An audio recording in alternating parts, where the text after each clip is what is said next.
بسم اللہ الرحمن الرحیم۔ السلام علیکم ورحمۃ اللہ وبرکاتہ۔ معزز سامعین کرام، آج جو ہم آپ کے سامنے حاضر ہوئے ہیں یہ ایک ایسا عمل لے کر حاضر ہوئے ہیں جس سے ہر دکھ، ہر تکلیف، ہر بیماری اور ہر پریشانی کا خاتمہ ہو جائے گا۔ جو بھی دکھ آپ کو لگا ہوا ہے، جس دکھ میں آپ مبتلا ہیں، وہ دکھ دور ہو جائے گا۔ جس تکلیف کے اندر، جس بیماری کے اندر آپ مبتلا ہیں، وہ بیماری دور ہو جائے گی۔ اور جو بھی پریشانی ہے، جس قسم کی پریشانی ہے، جیسی پریشانی ہے، انشاءاللہ وہ پریشانی بھی ختم ہو جائے گی، دولت برسنے لگے گی۔ اور انا اعطیناک الکوثر کو پانی کی بوتل پر اس طرح پڑھیں کہ انا اعطیناک الکوثر۔ اب یہ آیت بھی 7 مرتبہ پڑھنی ہے۔ فصلی لربک وانحر، یہ بھی 7 مرتبہ، اور فصلی لربک وانحر ان شانئک هو الابتر، تر بھی یہ 7 مرتبہ آخر میں پڑھنا ہے۔ یہ آپ کو ویڈیو کے اندر بتا دیا جائے گا اس کا طریقہ۔ اب اس سے کیا ہوگا؟ پورا سال جسمانی اور روحانی بیماریوں سے حفاظت رہے گی، مال اور صحت میں عجیب اور شاندار طریقے سے برکت ہوگی۔ کوئی بھی جادو، کوئی بھی بندش، کوئی بھی دھاگا، تویز نہیں کر سکے گا۔ نظر بد سے آپ کی حفاظت ہو جائے گی۔ کینسر جیسا لا علاج اور موذی مرض بھی آپ کے قریب نہیں آ سکے گا۔ معزز سامعین کرام، دولت غیب کے خزانوں سے اتنی ملے گی کہ آپ سمیٹ نہیں سکیں گے۔ کتنا عمدہ، لاجواب، نایاب اور مجرب وظیفہ ہے۔ معزز سامعین کرام، یہ ایسا عمل ہے جس عمل کے بعد آپ کی زندگی کے اندر خوشحالیاں آنے والی ہیں، تنگ دستیاں آپ کی زندگی سے نکلنے والی ہیں، بیماریاں جنہوں نے آپ کو پریشان کر رکھا ہے وہ پریشانی ختم ہونے والی ہے، وہ بیماریاں ختم ہونے والی ہیں۔ تو معزز سامعین کرام، چلتے ہیں عمل کی طرف۔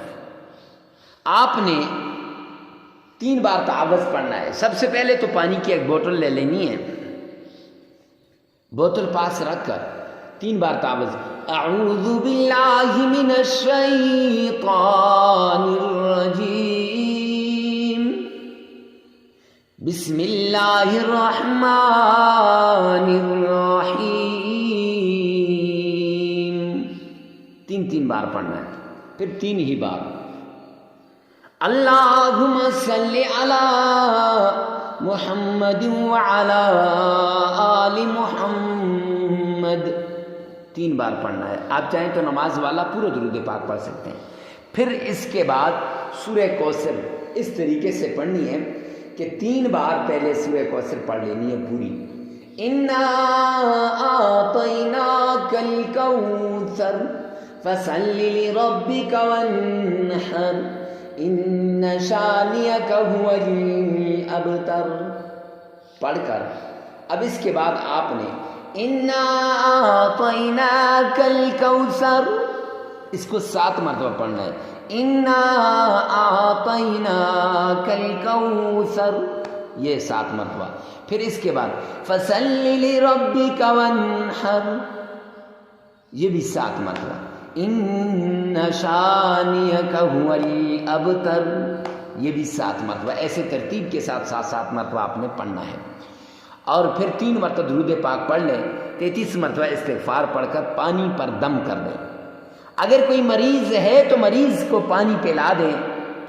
اگر آپ کاروبار میں ترقی کے لیے کر رہے ہیں، دولت کے لیے کر رہے ہیں، عزت کے لیے کر رہے ہیں، آبرو کے لیے کر رہے ہیں، تو پھر تھوڑا سا پانی، دم شدہ پانی چڑیوں کے آگے ڈالیں، اور باقی پانی کو شربت بنا کر، اور پانی ڈال کر شربت بنا کر محلے کے بچوں کو پلا دیں۔ جب آپ محلے کے بچوں کو وہ پانی پلائیں گے، ابھی ادھر آپ نے یہ عمل کیا ہے، ادھر سے رب ذوالجلال آپ کی مشکلات کو دور فرما دیں گے۔ معزز سامعین کرام، 7 دن لگاتار اسی طرح آپ نے کرنا ہے۔ 7ویں دن دیکھیں جو مریض ہوگا اس سے آپ پوچھیں اور اس کا جا کے ٹیسٹ کروائیں، انشاءاللہ میرے رب نے چاہا تو اس کو میرا رب شفا دے دے گا۔ اگر اس کے مقدر میں شفا ہوئی تو، اگر نہ ہوئی تو انسان کچھ بھی نہیں کر سکتا۔ اور قرآن سارے کا سارا شفا ہے۔ معزز سامعین کرام، ویڈیو کو ثواب کی نیت سے صدقہ جاریہ سمجھ کر شیئر کرنا مت بھولیں۔